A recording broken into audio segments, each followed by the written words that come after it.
Les podcasts du Figaro.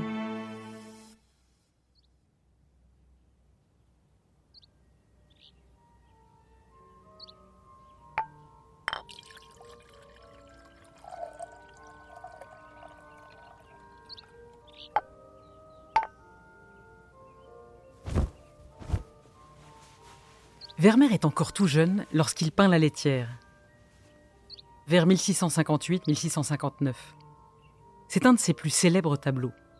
Le monde entier connaît cette peinture, pourtant peu savent que son auteur est Vermeer. Vous avez sûrement déjà aperçu la jeune femme sur votre écran de télévision. Elle verse du lait dans une écuelle et vante les qualités d'une célèbre marque de l'industrie alimentaire. La laitière est une mine d'or pour les experts qui traquent le secret de la technique du sphinx de Delft. Elle fourmille d'indications. L'attention s'est d'abord fixée sur la trame lumineuse qui enveloppe tous les objets situés au premier plan de la toile. Le pain, la corbeille, le pichet de grès bleu. Les experts se sont aperçus que cette fameuse trame lumineuse rendait tous ces objets presque flous. Alors qu'au second plan, le clou sur le mur et la panière d'osier sont d'une netteté parfaite. Comme si une mise au point avait été faite sur le plan le plus éloigné. D'où l'hypothèse, maintes fois formulée mais jamais encore réellement prouvée, et si Vermeer avait utilisé une chambre noire, une camera obscura, pour rendre cet effet stupéfiant.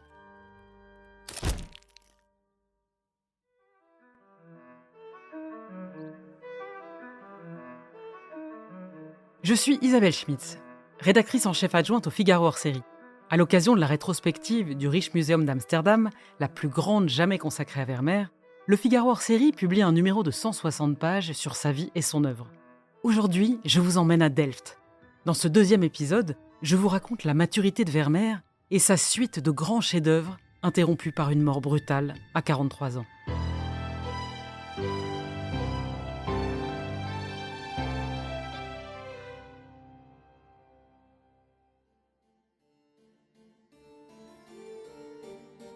La chambre noire est l'ancêtre de l'appareil photographique.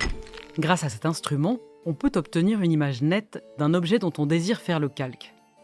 Il s'agit d'une petite boîte dans laquelle la lumière pénètre seulement par un petit trou. La dite boîte est fermée à l'opposé par un papier blanc peu épais ou par un verre dépoli. On peut encore perfectionner cette chambre en utilisant une lentille convertible. Plus la lentille est grande, plus l'image est lumineuse. Les historiens ont découvert que ce procédé de mise en perspective était connu depuis l'Antiquité avec Aristote. La technique a par la suite été approfondie au début du XIe siècle par le père de l'optique moderne, Ibn al-Haytham. Léonard de Vinci l'a décrit avec beaucoup de précision dans son traité de la peinture, et les védutistes vénitiens en faisaient eux aussi un large usage. Les experts ne se sont pas arrêtés là. Ils ont décelé, en disséquant toujours la laitière, le secret des extraordinaires fondus lumineux obtenus par Vermeer. L'éclat lumineux du tableau est rendu par des points microscopiques, brillants. Vermeer utilise aussi cette technique dans La jeune fille lisant une lettre devant une fenêtre ouverte, la vue de Delft, et La dentelière. Dans la laitière, ces points scintillent presque blancs sur le pot bleu, la corbeille, les pains déposés sur la table et le tablier de la jeune femme. Puis il vire au jaune d'or sur la miche de pain ronde. Cette technique n'a rien de commun avec le pointillisme de Seurat ou de Signac. Chez Vermeer, il n'y a pas de division du ton et juxtaposition de taches comme chez les impressionnistes. Il est probable que Vermeer, de la pointe de son pinceau, ait déposé avec une minutie horlogère des gouttes de couleur claire sur d'autres couleurs sombres. Alors se pose la question. Comment le peintre est-il parvenu à découvrir ce procédé ? Comment l'idée lui en est même venue ? Une hypothèse séduisante, mais toujours pas prouvée, est proposée par ces experts.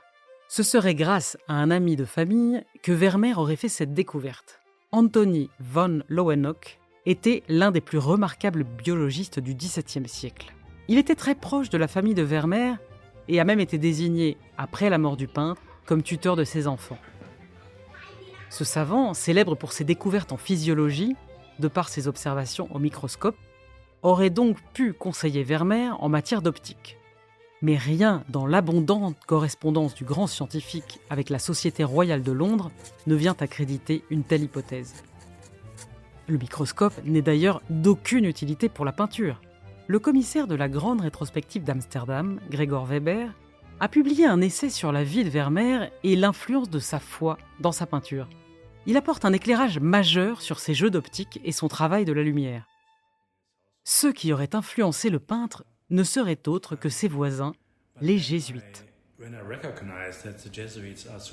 Quand j'ai découvert que les jésuites s'intéressaient tant à l'optique, comme les miroirs, les lentilles, la réfraction, j'ai étudié leur littérature. Par exemple, 2 jésuites ont écrit d'importants traités scientifiques. Le premier, Francesco Agionius, et le second, Christoph Scheiner, qui sont très importants pour les sciences optiques. Le livre, justement, de Francesco Agionius a été illustré par Rubens. Et c'est pourquoi il est resté très célèbre. Et évidemment, parce que Rubens l'a magnifiquement illustré. Dans cette littérature de dévotion, ils utilisent tous les instruments d'optique, miroirs, lentilles et aussi caméra obscura, pour décrire des réalités morales et théologiques. La caméra obscura est pour les jésuites un symbole de notre perception de la lumière. La lumière, c'est Dieu. Mais comment la lumière parvient-elle à nos âmes ? Comment le message de Dieu est-il transmis ? Ils pensent que nous vivons sur terre, dans l'obscurité, alors que Dieu est la lumière, une lumière qu'on ne peut regarder en face, dont on peut seulement avoir la perception grâce à l'arc-en-ciel. Dieu est caché derrière les nuages, c'est l'arc-en-ciel. Si nous vivons sur terre dans l'obscurité, la caméra obscura illustre bien ce message. Si vous êtes dans l'obscurité, ce que signifie exactement la caméra obscura, et que vous faites un tout petit trou sur une fenêtre, vous voyez peint sur le mur opposé la totalité du monde extérieur. Vous avez un aperçu du monde. Dans l'obscurité, seuls les gens qui ont la foi peuvent avoir un aperçu de Dieu. C'est dans son atelier, à 2 pas donc de la maison des jésuites, que Vermeer observe et analyse minutieusement la réalité quotidienne. C'est là qu'il dissèque la lumière et ses facettes.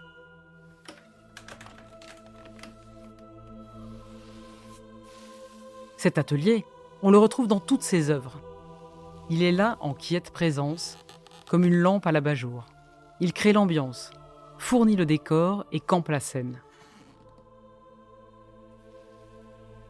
Mais par 2 fois, l'artiste s'en est échappé pour réaliser ces 2 uniques paysages. Non pas des paysages comme ceux d'Albert Cuyp, de Claes Peters, de Berchem, de Jacob van Ruysdael, de Jan van der Heyden ou de Meindert Obema. Vermeer exécute 2 paysages urbains, dont l'un, la vue de Delft, vers 1660-1661, a joué un rôle majeur, Marcel Proust aidant, dans la gloire posthume du peintre. Le ciel occupe les 2 tiers de la toile et se reflète dans le cours d'eau. Vermeer se sert de Delft pour séparer les 2. Delft et ses toits de tuiles et de briques. Les couleurs sont douces et effacées, c'est le petit matin. La ville émerge de sa nuit, s'offre tiède et nuancée aux spectateurs dans un large panorama, pris du sud, sur la rive de la Schie, qui coule vers Rotterdam. L'horloge sur le pignon du grand bâtiment de gauche marque 7h10. On voit le soleil monter, tandis qu'il se dissout par la droite sur les clochers, les tours, les toits et les murs de la cité.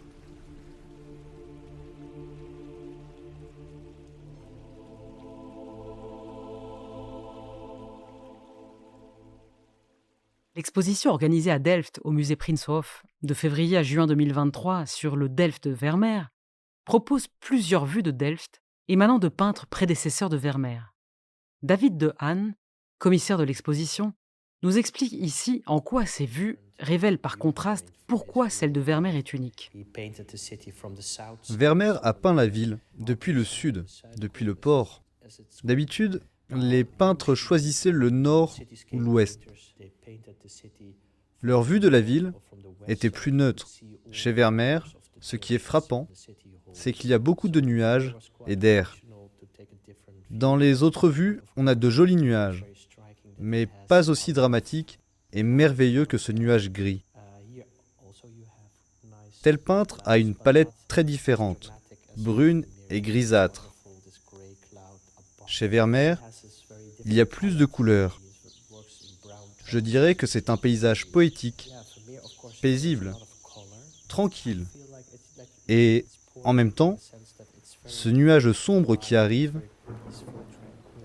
traduit une certaine tension dans la peinture de Vermeer. Ces autres paysages sont plus neutres, dirais-je. Ils vous montrent la ville,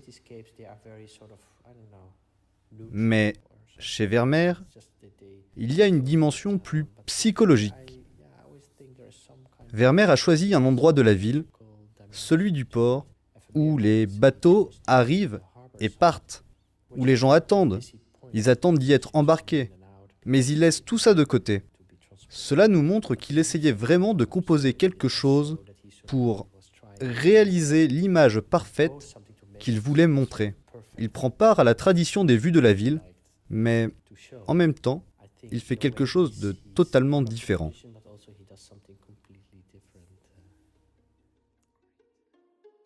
La beauté silencieuse qui filtre doucement de ce paysage urbain tient dans cette lumière d'air et d'eau qui organise un jeu d'écho, de transparence, de symétrie entre les éléments. La composition a la douceur des rêves dont on garde une image floue. On se rappelle les célèbres pages de La Prisonnière où Marcel Proust raconte la mort de l'écrivain Bergotte, foudroyé en voyant la vue de Delft. C'est ainsi que j'aurais dû écrire. Mes derniers livres sont trop secs. Il aurait fallu passer plusieurs couches de couleurs, rendre ma phrase en elle-même précieuse, comme ce petit pan de mur jaune. Cet épisode est la transposition personnelle d'un malaise qui avait frappé Proust. L'écrivain et critique d'art Jean-Louis Vaudoyer a raconté qu'un jour de 1921, il avait accompagné l'auteur d'À la recherche du temps perdu au musée du Jeu de Paume pour voir l'exposition hollandaise. Dans cette rétrospective, Rembrandt triomphait par le nombre de peintures. Il n'y avait seulement que 3 Vermeer. Alors que Proust s'en approchait, il fut soudain pris d'une violente crise d'asthme au moment où il admirait le petit pan de mur jaune de la vue de Delft.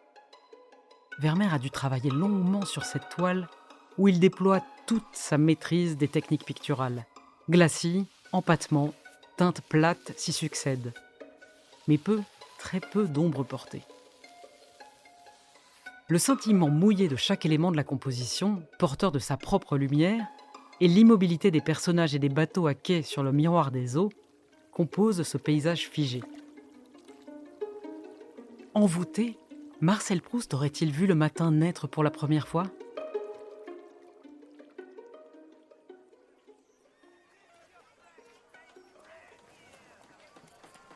Peinte vers 1658-1659, la ruelle est le premier paysage de Vermeer.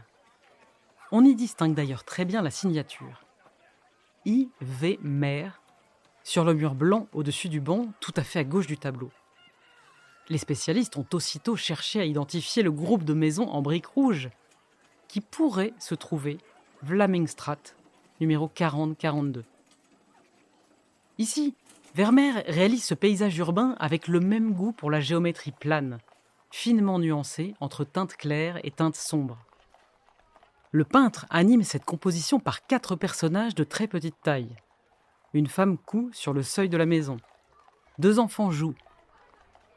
Et debout dans la venelle, une autre femme se penche sur un tonneau dans lequel elle plonge les mains. Près d'elle, l'inévitable balai. Ici sommeille une mélancolie pleine de grâce. Il semble que ce sujet était prisé des peintres puisqu'on le retrouve notamment chez Peter de Hock. Mais Vermeer est le seul à pouvoir créer un tel écrin qui baigne en plein jour dans une lumière pourtant douce.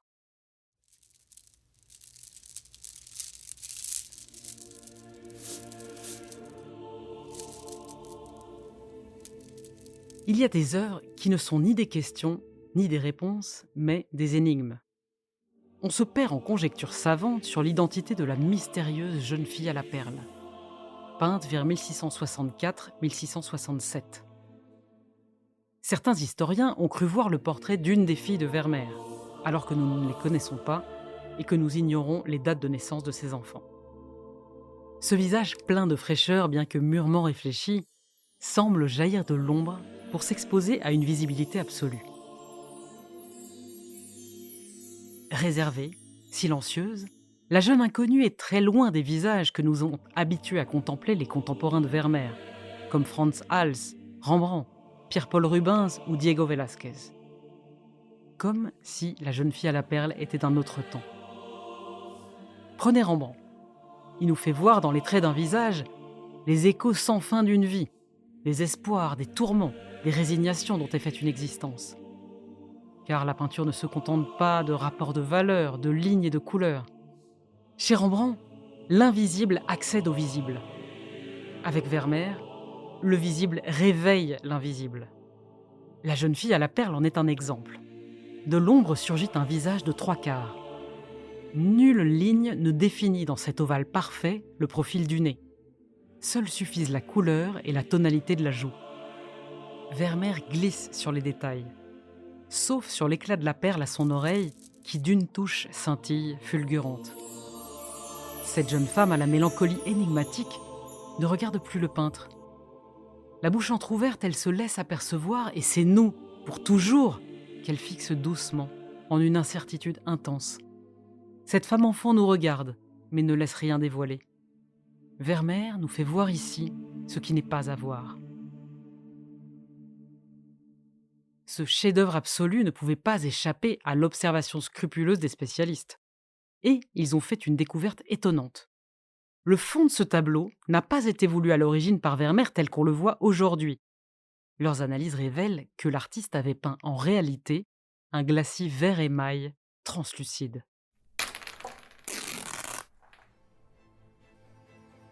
Une autre petite toile de Vermeer suscite controverse et enthousiasme, la Dentelière. Une jeune femme se détache d'un mur nu, concentrée sur son travail.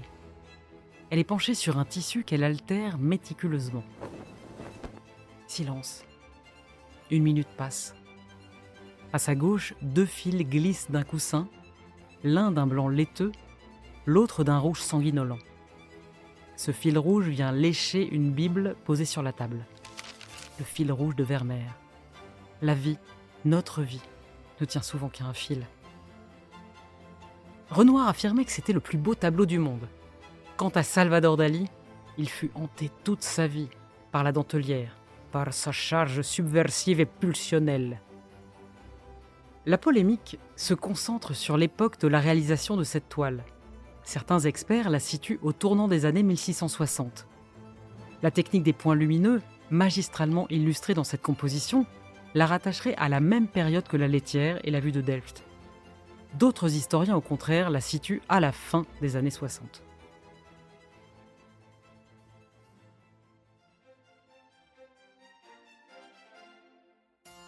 Les femmes sont omniprésentes dans la peinture de Vermeer. Elles occupent le premier rôle. Sauf dans 2 tableaux. L'Astronome, en 1668, et le Géographe, en 1669. Malgré une différence de 3 cm en hauteur, ces 2 toiles ont peut-être formé les pendants d'un ensemble. En tout cas, elles représentent le même personnage masculin, seul, dans un décor à peu près identique.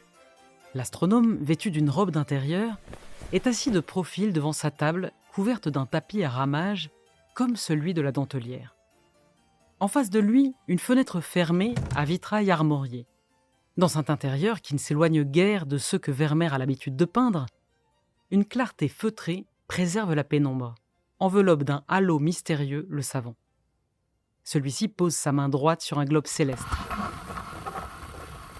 Sur la table, en pleine lumière, un livre ouvert et un compas de cuivre. Dans le fond gauche de la pièce se dresse en ombre massive une armoire étroite et profonde. Sur le panneau supérieur du meuble est accroché un planisphère avec des cadrans et des aiguilles marquant des angles. Au mur sur la droite de la pièce, on aperçoit un tableau, Moïse sauvé des eaux.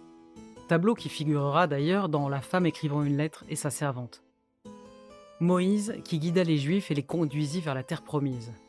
Est-ce une valeur de symbole pour le spectateur hollandais qui considérait les provinces unies comme un nouvel Israël ? Cette peinture n'exalte pas la révolution copernicienne. Elle n'évoque pas non plus les grandes découvertes et les progrès de la science. Elle n'est pas l'éloge caché de Huygens, découvreur d'un satellite de Saturne. Vermeer est un homme d'intérieur, ne bougeant guère de sa maison, préférant à tout l'intimité des murs, les rêves, les secrets qu'il renferme. Dans cette pièce close, totalement fermée sur l'extérieur, repliée sur elle-même, où la lumière du jour s'introduit prudente en effraction, tout l'univers se concentre sur le globe céleste. Pour Vermeer, l'essentiel n'est pas de décrire le monde, mais de suggérer un univers, hors du temps et de l'histoire. C'est un nouveau temps poétique, celui de l'intuition, visité par un état de grâce. Ce nouveau temps, cette heure magique, nous les retrouvons dans l'autre tableau, le géographe, où se détache distinctement sur le mur la date, 1669, et la signature de Vermeer. Et voici le même homme que celui de l'astronome, dans la même pièce, avec le même mobilier, la même fenêtre fermée. Le géographe porte la même robe d'intérieur que celle qu'avait revêtue l'astronome. Mais qui est donc ce mystérieux personnage ? Les experts se sont précipités sur cette nouvelle énigme sans pour autant la résoudre.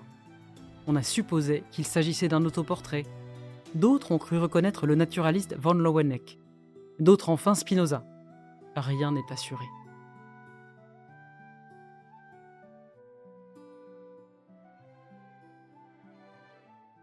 Vermeer approche de la quarantaine.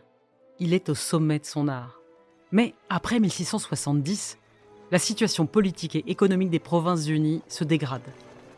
Le 27 mai 1672, la guerre prévue depuis longtemps avec la France a éclaté. L'Angleterre, pour un motif fallacieux, entre à son tour dans le conflit. 80 000 soldats, commandés par le maréchal de Turenne, marchent sur la Hollande. Ils rejoignent sur la Meuse 40 000 hommes sous les ordres du prince de Condé. Louis XIV escompte une guerre éclair. Motif officiel, le monarque français veut sanctionner une république de marchands qui a eu l'audace de monter contre lui une triple alliance avec la Suède et l'Angleterre.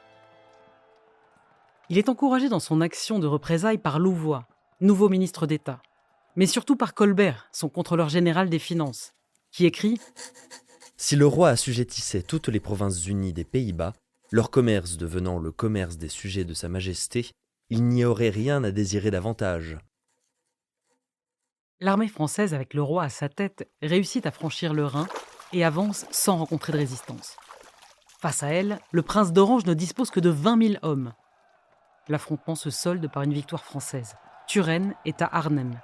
Amsterdam n'est plus loin. Mais les Hollandais, contre toute attente, se ressaisissent. Ils ouvrent les écluses de Muiden et inondent le plat pays pour freiner la progression des Français et protéger Amsterdam. Le grand pensionnaire Johan de Witt, qui dirige la République des Provinces-Unies, fait une offre de paix. Louis XIV la rejette. Les Hollandais résistent alors. Ils renversent le gouvernement de Witt, jugé trop accommodant, et portent à leur tête Guillaume III d'Orange. La paix ne sera signée qu'en 1679 à Nimègue.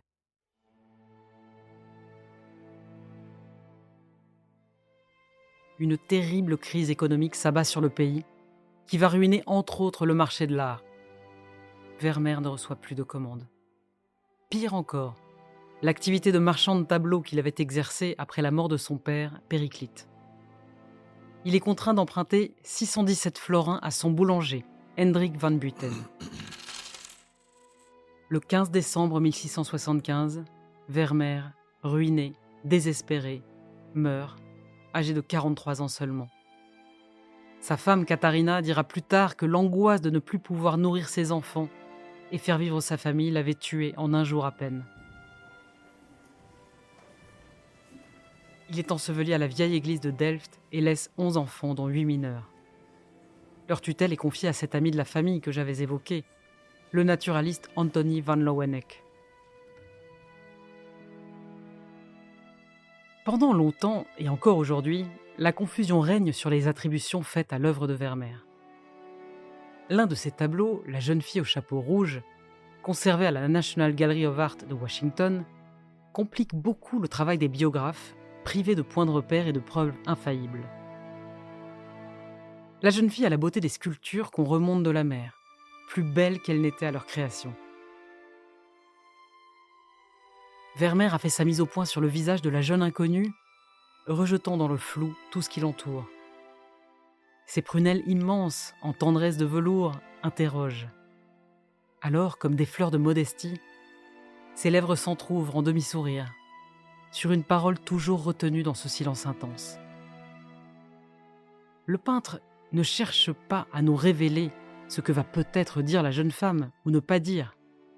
Au contraire, il condense admirablement le portrait et scande son tableau sur une alternance entre plans de visage, de bouche, de regard, d'expression. Nous ne pouvons qu'écouter cet inconnu. Le dialogue que son expression semble appeler surgirait-il de l'intérieur même du spectateur ? Vermeer explore les extraordinaires pouvoirs de la peinture comme instrument d'écoute de l'autre, comme microscope acoustique. Pour la première fois, un peintre Vermeer donne à voir la parole. Et soudain, la plume du chapeau enflamme le tableau, rouge corail.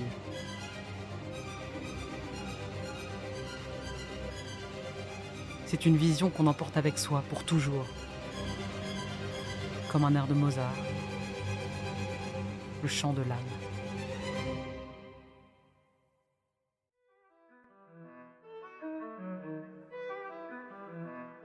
Merci d'avoir écouté ce deuxième volet des Récits du Figaro consacré à Johannes Vermeer. Cet épisode a été écrit par Jean-Marie Tasset pour le Figaro hors-série Vermeer peindre le silence. Il a été réalisé par Astrid Landon avec la voix de Bertrand Guyard. À la prise de son, Axel Lampérière. Retrouvez le Figaro hors-série en kiosque et sur Figaro Store.